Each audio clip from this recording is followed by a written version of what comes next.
Hello বন্ধুরা, MP cartoon বাংলাতে আপনাদের সবাইকে স্বাগত। আমাদের গল্পগুলো যদি আপনাদের ভালো লেগে থাকে তাহলে প্লিজ সাবস্ক্রাইব করবেন আর পাশে থাকা বেল আইকনটি ক্লিক করে দেবেন।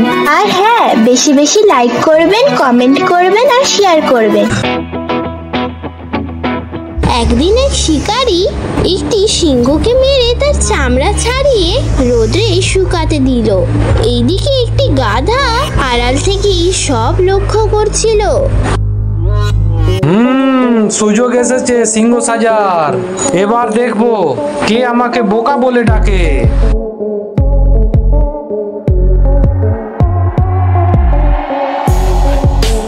এরপরে গাধা সেই চামড়াটিকে নিজের শরীরে পরে নেয়। এটাই তো চেয়েছিলাম আমি। এবার যদি কেউ আমাকে বোকা গাধা বলে তাহলে তাকে এমন ভয় দেখাবো সে মুখ তুলে কথা বলতে পারবে না। এই বলে সে জঙ্গল দিয়ে হাঁটতে থাকে আর নিজেকে সে পরিচয় দেয় সিংহ বলে।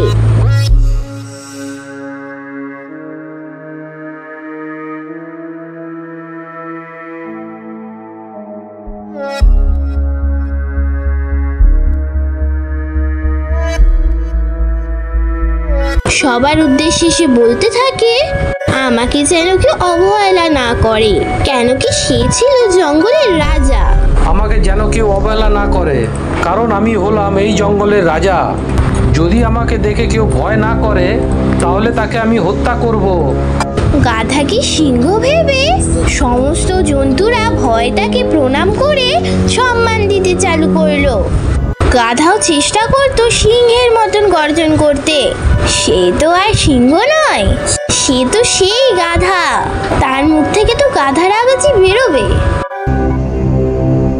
একদিন এক শিয়ালের কাছে তার সাক্ষাৎ হলো, কিন্তু শিয়াল তাকে প্রণাম করলো না।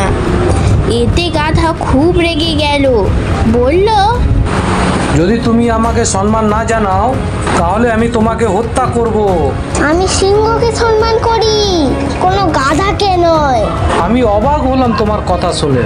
তুমি কি জানো না আমি হলাম সিংহ, এই জঙ্গলের রাজা। জঙ্গলের রাজা? আমি তোমার গলার স্বর চিনি বন্ধু। তুমি তো হলে এক আস্ত গাধা।